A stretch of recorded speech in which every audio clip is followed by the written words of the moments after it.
Good morning, everybody, or evening. Good evening, everybody. My bad. Used to it now. I'm back. You'll get more consistent practices out of me going forward. I'm sorry for the very glaring inconsistent practice, but you will get more of that from me in the future, rather than what I've been doing, which is not great. So today I don't have anything to work on. Like, I could work on scales, but I'm not entirely sure he's going to make me do scales, and I'll never be able to work on the right one, you know? So I've talked about it before, but my last semester here, almost the back half of that semester was practicing the first Bach cello suite.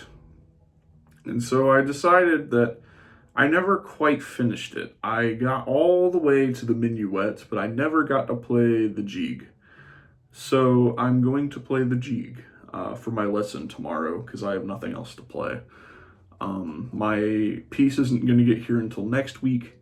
And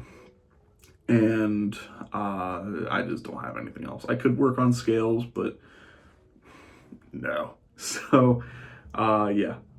This is going to be the last thing I do today before I go home. I do have a couple things I have to do when I get home. I have to cook myself dinner because I do not have any time to eat tomorrow. I don't even know when I'm going to practice. Probably right before my lesson. So, yeah, my lesson's also tomorrow. So, I don't expect this to be perfect by the time I'm out of here. I don't even really expect it to be good. But it's mostly arpeggios and scales, which I can do. And because alto sax cannot play down to a low concert C, it is transposed up a half step, meaning that the entire thing is in the key of A flat rather than the key of G, which is easier to play in my opinion. So I'll be practicing the jig for an hour or until it's pretty much under the fingers, and then I'm going to practice it some more tomorrow. And that'll be that. I'm going to divide this up into two sections. One section is so much longer than the other one, but we're going to do this in two sections. The jig is in two sections already. If you don't know, Baroque music usually repeats a lot, especially solo Baroque music. Solo repertoire for sure. So that's one thing I have to contend with is each thing will be repeated. I'm not going to repeat them for the lesson because he doesn't like it when I do that. But I'm not going to repeat them for the video either, but I thought I would just say that, I guess. I don't know. So the other thing I have to worry about is if I'm going to play Baroque music, I have to add ornaments to the music. So I'm going to practice it first. And then what I'm going to do is I'm going to add stuff as I go. It'll be pretty obvious where to add stuff usually. It usually is rather obvious. Like, it just makes a lot of sense to add. So, yeah. I do the two sections, and then I'll take a break when I'm done with the first section, and then do the second section. And then when I'm done with the second one, or it's been an hour worth of practice, I'll go home. So, if I don't get the whole thing done today, I'll just do it tomorrow. It'll be okay. So, yeah. So, also, I don't have a metronome because I'm using my phone to record and my tablet as the music. So, no metronome, I guess. I'll probably have one tomorrow.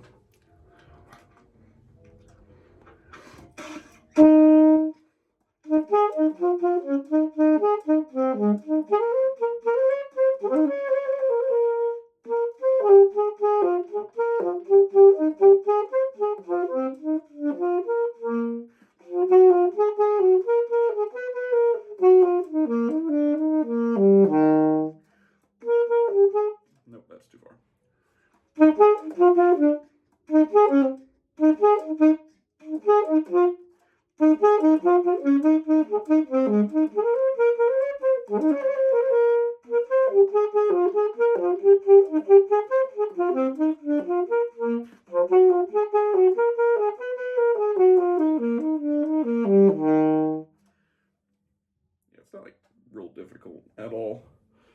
Um,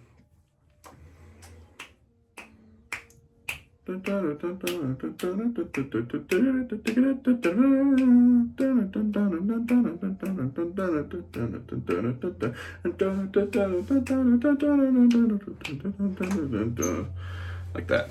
That's how it goes. I'm sure y'all figured that out, but either way. If y'all should listen to more Baroque music. It's like really good. I like Baroque music more than I like classical music, classical era. I don't know why. I just do. I think it's fun.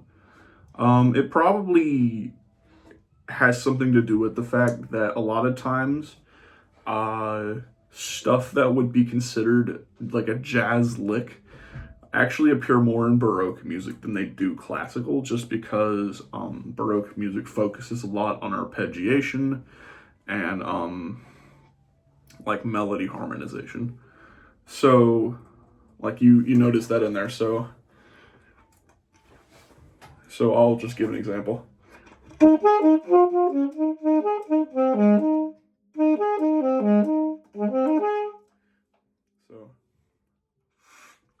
so you got and then that's one, that's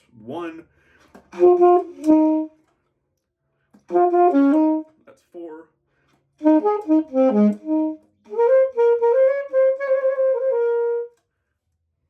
so you have one, four,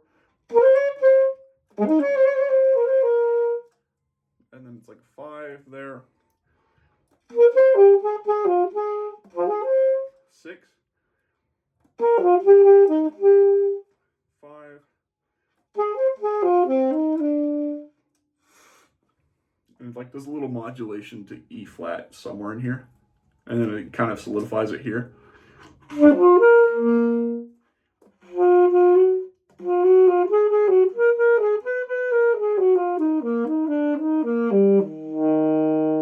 it goes back to the top.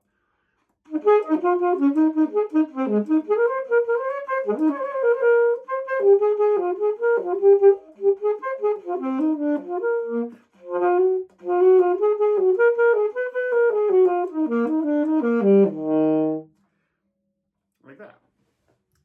Something Bach does a lot is that he modulates to the dominant of whatever key he's in for the first phrase, and then the second, or not phrase, the first theme, and then he slowly makes his way back to the original key in his second theme. He might have more than one theme.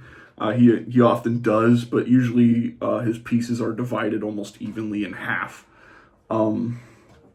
Another example of this, what's another good example?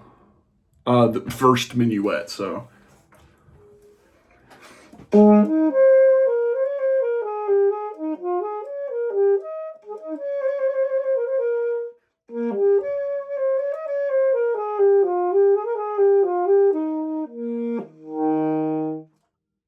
E flat.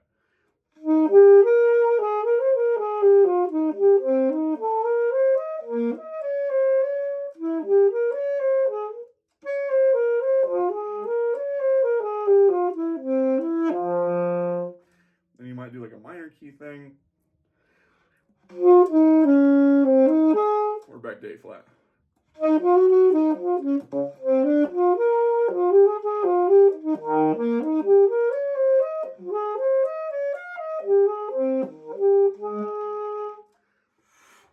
That's how that works. So a lot of his pieces do something similar to that. This piece is no exception. The Gigue,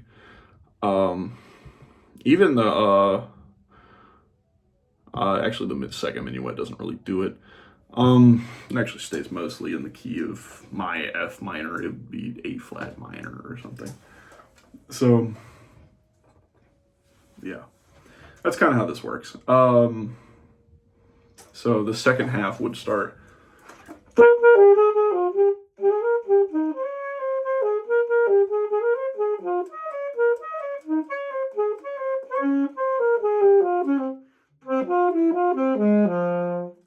F minor. My D minor.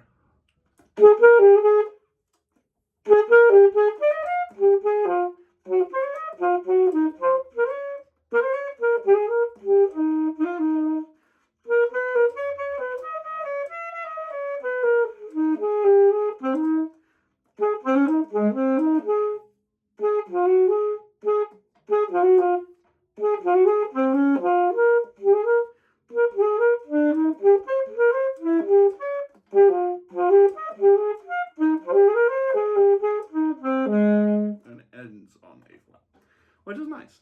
So, like, a lot of his pieces have this kind of structure. At least the ones I've heard or played are similar. Especially solo stuff that he wrote, like the cello suites.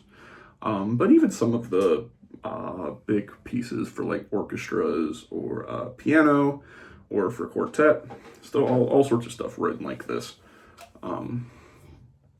So it's a fun form. It's good. I don't really know what it's called. I haven't really made it that far in theory to know what this form is called, but it kind of is cool. It's cool.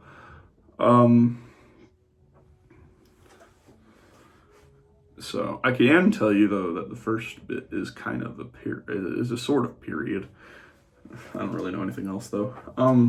Anyway, back to the thing.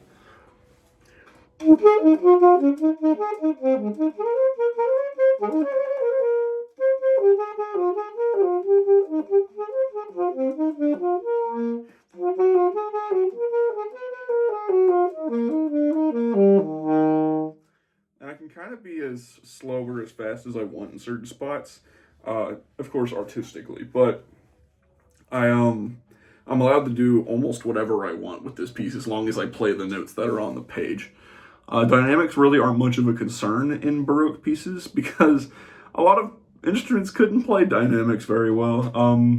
Notably, you had flutes, you had, I think, clarinets existed in the Baroque era. You had your first few brass instruments coming out around then, so trumpets, trombones, I want to say, French horn in the form of single horn with no valves. Then tuba didn't exist, by the way. It didn't at all until like the 1800s. So then you have no saxophones. There were double reeds. I don't remember which ones. I think oboe was one of them. Bassoon could also have been there. But a lot of the pieces, like you notice, not a lot of those instruments could really do dynamics. Really, the only instruments that could were like flute, clarinet, and then maybe the strings could do a little bit. But those instruments just aren't suited for it, you know? Like, I can do super wide dynamics, but ultimately, this piece doesn't need that. Like, this piece isn't that kind of art. It's a different kind. It's a different kind of music. And it doesn't really need dynamics as much as something else would. So I don't really play dynamics. I just kind of do it at a comfortable volume. I could, if I wanted to, do dynamics. Like, there are a few written, but I think that's mostly to do with the publisher rather than Bach himself. I don't think those were actually in there to begin with. Like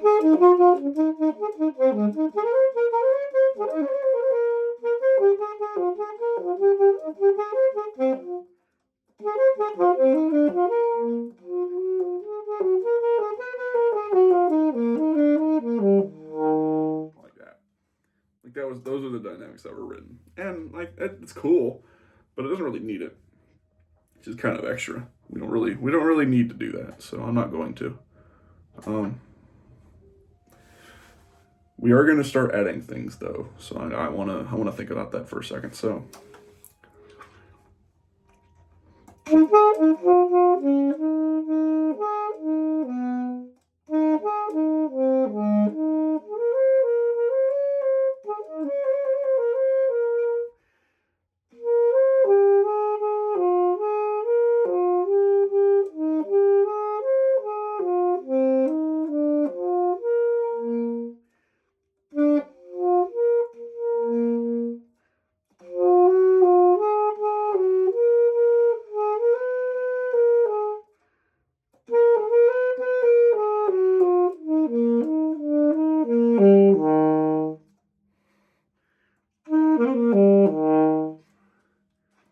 we're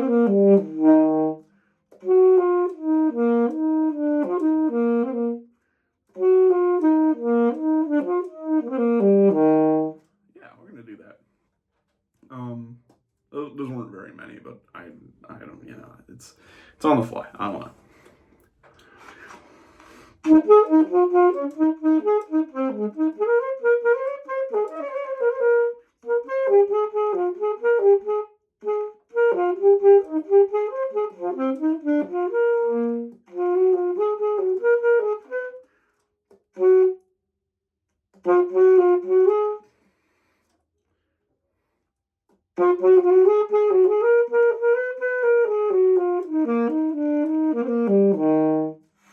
I could do something like that. You might enjoy that. If not, whatever. I think I've got it mostly down now.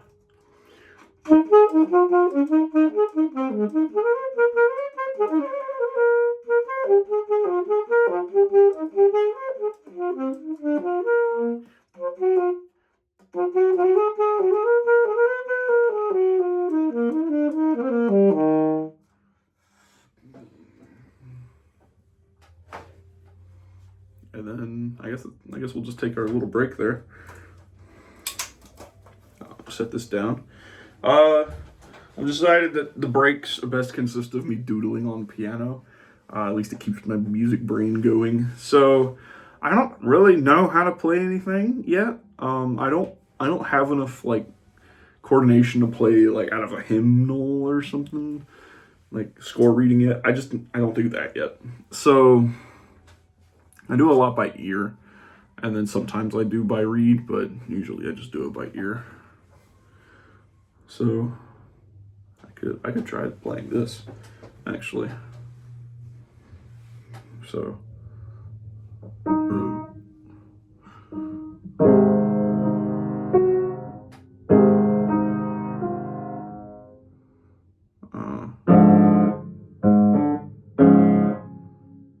Okay, I got it.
D, F, so F, A flat.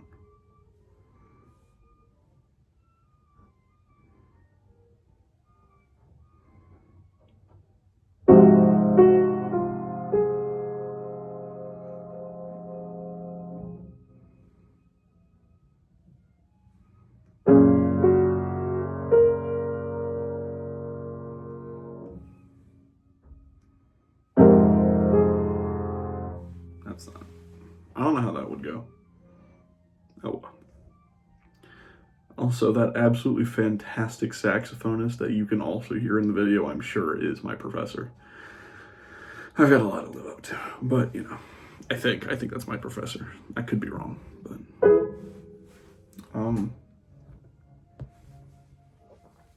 Yeah.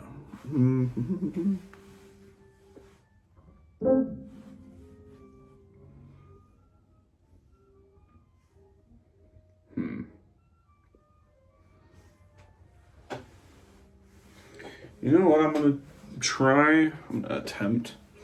I'm gonna try to play one of my music theory examples on the piano. That might be a useful thing to do. Yeah. Not that it'll help me at all right now, but not that one. Maybe this one. I could probably do this one.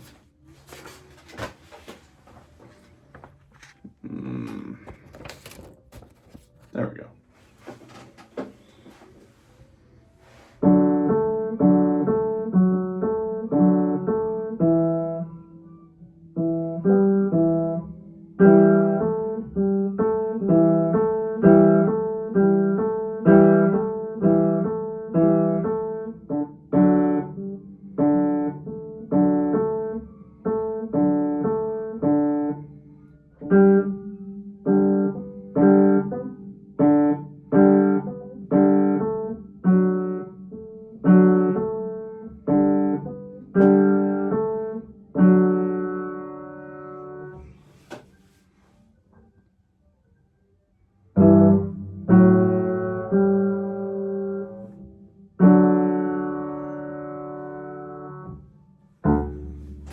Let's give it a shot. It's not going to be very good, I can tell you that right now. It's supposed to be fast, like... That's not going to be that fast. It's Mozart, if you're curious.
There you go.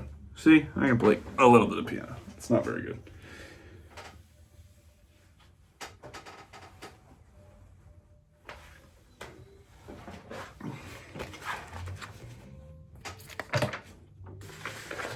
That away, let's get back to practicing. We've done 15 minutes so far, so we got 45 minutes left, or until I finish.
a little more difficult.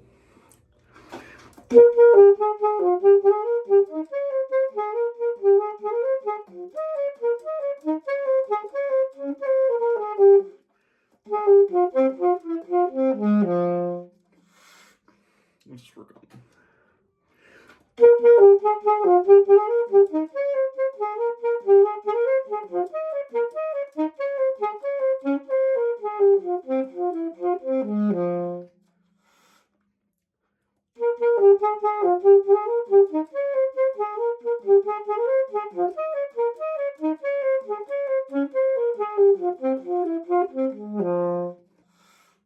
There we go. That's better.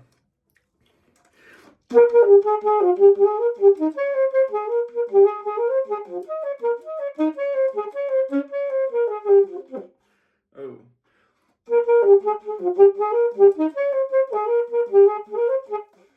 There.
Okay, there we go.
Go back to the jug.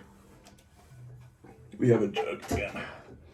No longer little plastic water bottles. We're getting the big boy ones out.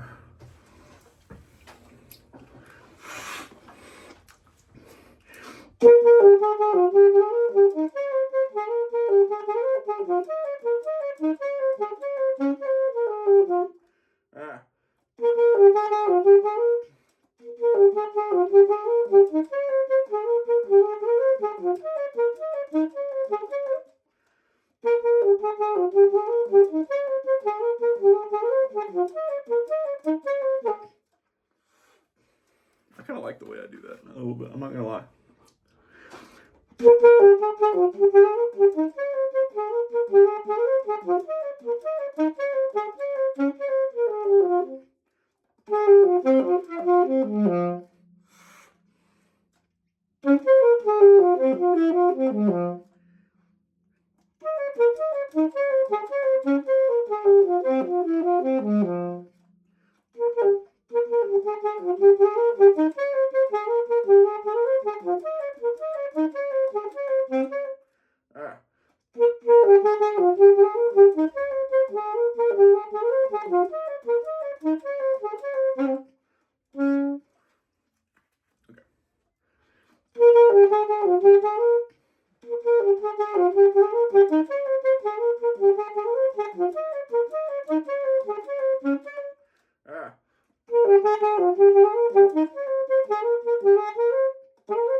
Not yet.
Okay. Short brain break, because my brain can't take anymore. I can't take it anymore. Okay.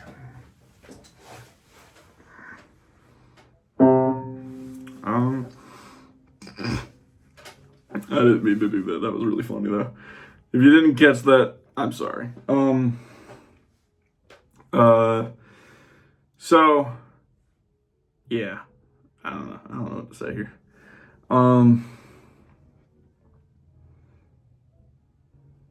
I might start adding in the ornaments just to make this a little easier. I don't know. I feel like there are ornaments I could add to make this easier.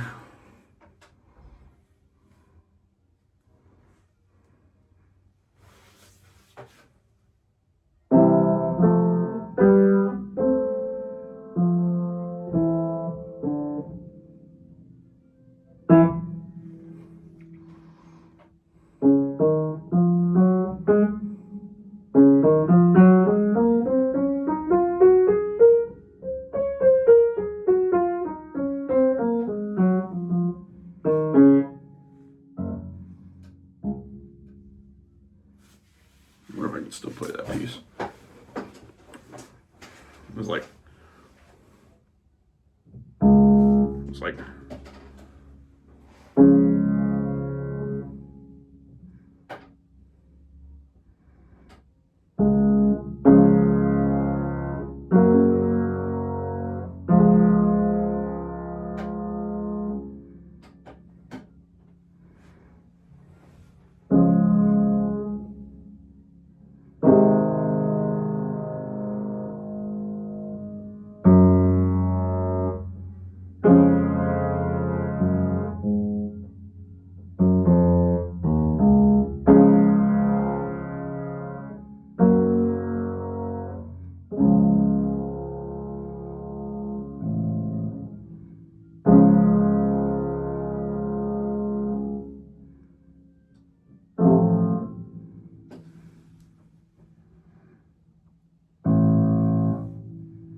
Beethoven's Appassionata is one of my favorite pieces. Is one of my favorite piano solos ever. Actually, I really love it. I like the way it sounds. It just sounds so nice.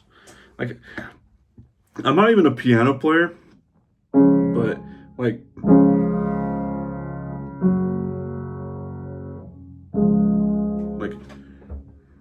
so I can try and do this with pedal.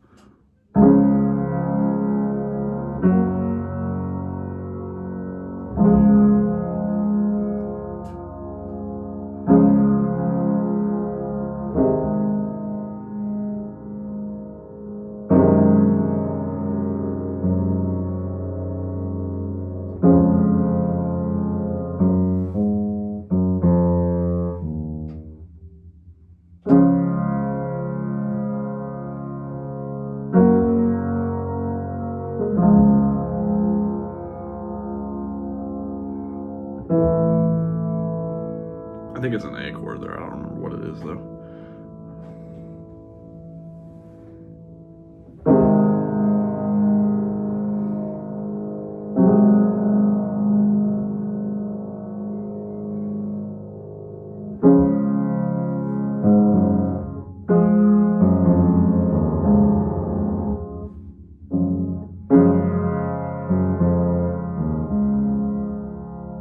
I don't know. It's just something about the bass down here that's like sounds so nice. It is really that low, by the way.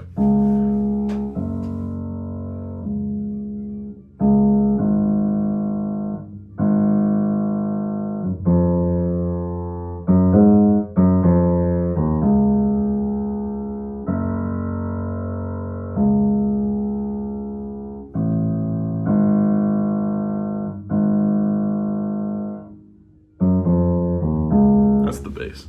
Like, that's beautiful. I love it. It's my favorite.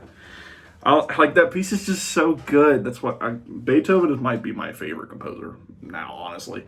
Like, that's like it's such a that sounds like such a normie take, but his pieces are just that good, man. Like, I'm not gonna pretend any longer. And as someone who doesn't get any Beethoven or any Bach or any Mozart or any of those other famous composers up until like the 60s, like the 1860s, I get none of that. So to like I get to finally hear these pieces now is, I'm not gonna lie, I didn't listen to classical music when I was in high school. Now I do because I'm cultured. But I didn't listen to these pieces in high school. So now I've heard them, and my goodness, we had something there. Like, just insane musician.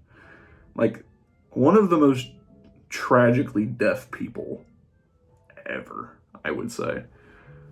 Like, one of the greatest tragedies ever was Beethoven going deaf. You want to know how he continued to compose after he went deaf?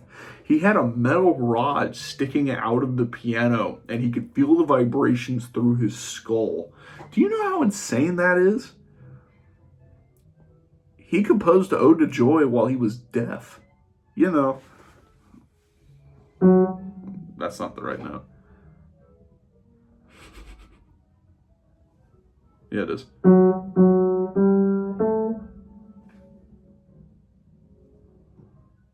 Is it? What key is it?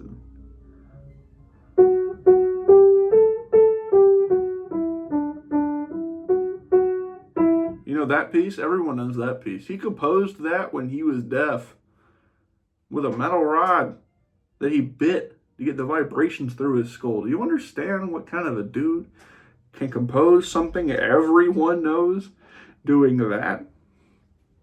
I don't think I could compose a decent piece of music through just vibrations.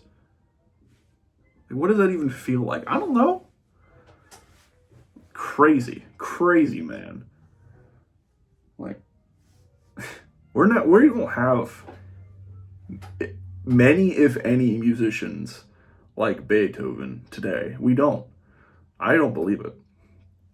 Like, that dude was insane. Everything that we have now for like post-tonal harmony and like 19th century and even 20th century music, all of that can pretty much be traced back to composers like Beethoven. Sure, we had the Bachs and the Mozarts and the Handels and all those for like the classical and Baroque era who kind of pioneered this music theory in a way, but Beethoven's the guy that made it like really interesting, I would say. And of course, there were others in his time that did almost as good of a job as he did, but I think that he just is the greatest composer of all time, given what he knew. Like, we can compose more than he could, but he also, he was also, like, he just was the best, you know? Like, it doesn't really get better than Beethoven for classical music. Like, his music is almost like romantic music, romantic the era. Like, that's how like complex and such it is, but it's so good. Like, everyone knows the Moonlight Sonata. I just played the Appassionata. That was the second movement, but the first and second, or the first and third movements are just as good. I like the second one the most, though. Like, we know these pieces, and it's because he was such a good composer. Fur-Elise, another Beethoven piece that everyone knows, the Fifth Symphony. Like, does this ring a bell? Like, everyone knows that piece. That's also Beethoven. Like, crazy composer. I would be surprised if we got a composer as prolific as Beethoven in the year 2026. For classical music, of course. Like, obviously, we've had people that are as famous as Beethoven, I would say, in the modern era. Just look to Taylor Swift. The Drake and Kendrick Lamar beef had everybody in America, and I imagine Europe and other countries, or Europe being the continent, and then other countries, like, all over the world, like, they knew about it. But how many of those people will be remembered in 50 years? Let's just ask ourselves that. Who will remember Taylor Swift in 50 years? Who is going to remember Drake in 50 years? Some of you have already forgotten who Justin Bieber is. Let me remind you that Justin Bieber was popular a decade ago. A little over now, but a decade ago. If you, like, when you think about things like this, and then you think about the impact people like you could argue that the same argument means that Bach was one of the greatest musicians of all time, and while I won't deny it, would you rather listen to me play Gigue, or would you rather listen to the Moonlight Sonata, or the Appassionata, or a couple other ones that I just can't remember the name of at the moment for some reason? But would you rather listen to those than what I'm playing right now? I mean, probably, yeah. Baroque music is boring. A lot of people don't like it. I love it. I think it's fantastic. Part of it's probably the jazz guy in me, but most of it has to do with I just like it. It's simple. I like simple music. But, like, you just cannot argue that Beethoven wasn't prolific and will be more prolific than any of the people we have now, decades, if not centuries, before or after they're gone. Like, we will still remember Beethoven. But have any of our artists in the modern era actually made that much of an impact? Do you really think anyone you listen to on a daily basis will be remembered in 20 years? When I'm a father of 3, and I'm teaching, and I've been teaching for 10 years, or I've been working some job because I didn't get my teaching degree, you know, whatever it happens to be. When I'm a father with a wife and children who are going to middle school or high school, will you still remember the artists you love now if they were to all of a sudden go away? I'm sure that the teenagers in my audience and the young adults in my audience would, but to all you 40 and 50 years olds, or even the 10-year-olds and under, if y'all are here, goodness, 10-year-olds and under, I mean, are you going to remember the artists you listened to when you were this age? when you were my age? Are you going to remember these people? Are you going to remember Nicki Minaj? There are going to be a few that you remember for a long time, like just because how famous they were and how widespread they were. I think Taylor Swift's going to live in infamy for 50 years, something like that. But are you actually going to remember any of these people when your children and their children have children? I know it's a very profound question, but I don't think enough artists really realize that. We're creating a lot of, kind of the problem that music just has now is that everything kind of sounds the same. I don't think anyone could argue that all of the Beethoven pieces sound the same. I don't think anyone could really argue that even music 50 years ago sounded all the same. I think to an extent it might have, but you couldn't really argue that for everything. But music has been distilled. Now it's distilled where it's very generic in a way. And I wonder if these people we know now are going to even be remembered in 50 years. Is some radio station that is everywhere for some reason going to play the greatest hits of 2020? Is somewhere going to be talking about the 20s, how good the 20s were in music? We don't even talk about the 1920s music that often anymore.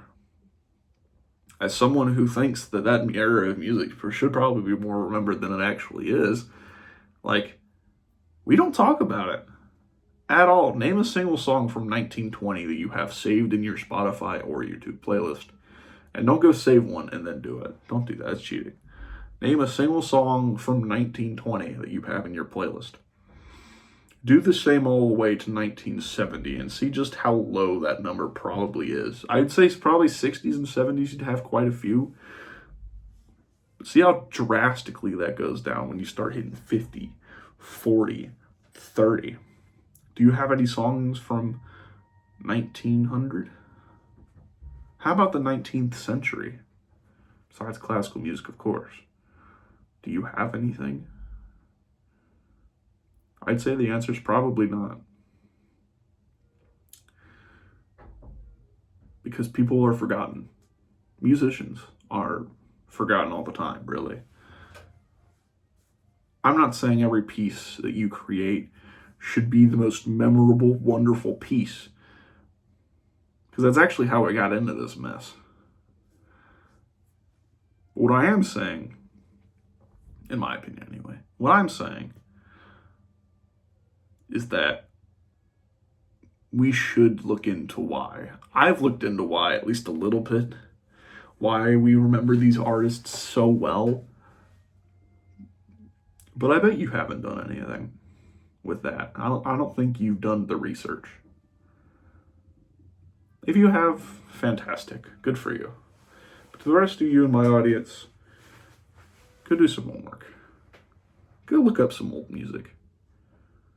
And not just, the most popular band of the 80s. Don't go looking for Queen or Michael Jackson or anything like that. Go looking for stuff you haven't heard before. Because you might be the last person to listen to those songs. I doubt it. But you might be.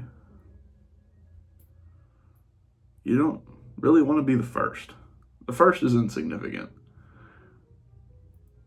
In my opinion, to listen to a song, big whoop, you listened to a song for the first time, but you might be the last person in living memory to even know what that song is. Think about that. Go do it. Go listen to a piece of music you haven't listened to before. The easiest way to do that is classical music, but you can do that in almost every genre. I mean, jazz, rock, didn't exist until the 50s-ish. I think 40s maybe, but I think it was the 50s when rock was established. R&B is kind of the same time. Country music was the 20s, I think. Military band music, which is pretty much classical music at this point. It's what we consider it. That was like the 20s, the 10s, 19s, by the way, I should mention, 1920s, stuff like that. The Romantic era was from like the late 18th or late 19th century on to like the mid 20th century. The Classical era was behind that, and then the Baroque was behind that. I don't know what the actual time periods are. I'm pulling numbers out my butt. But, like, go listen to music you don't listen to. Go find something. You know what? Go find something from the modern era you haven't listened to yet. Because you might be the only person that knows. You might be one of few. You might be the last. You never know. Yeah, is this a really deep topic for a practice video? Yeah. But I feel like it's important. Because eventually everyone you know will be forgotten. Probably after you die. But don't bet on it. Go find people. Don't be the last one. Or be the last one to listen to a person. Don't go killing everybody, but you get the idea. So, yeah, I'll get back to practicing now, but I think y'all get my point. I'm one of many saxophonists who has played this piece by Bach, but how many Baroque musicians do I actually know? This one. I'm guilty of this too. I don't really know, classical music in any sense. I don't play very much of it, surprisingly, but I should. I really should. It doesn't help that I'm not in the orchestra, so I really don't know where all the good stuff is, but either way. Unless you just want everything you listen to sound the same. In which case, Suno is perfect for you. Yeah, I said it.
I'm just going to skip that bit.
Anyway.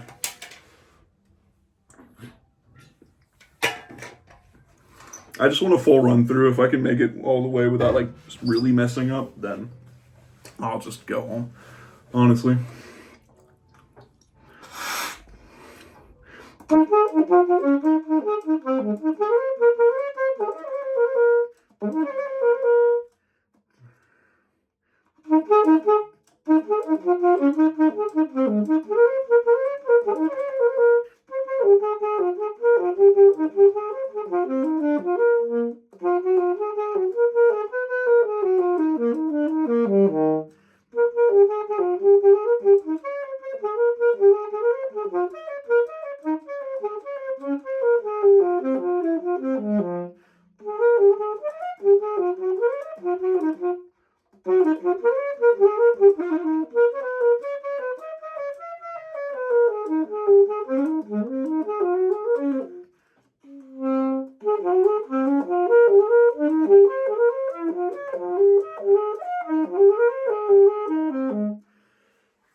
That is good enough, I would say. All right, my phone is, I think, on the verge of death. So, thank y'all for joining me on another day of practice. Hopefully, I get back to using my iPad to record, but don't count on it. So, I will see y'all tomorrow. Goodbye.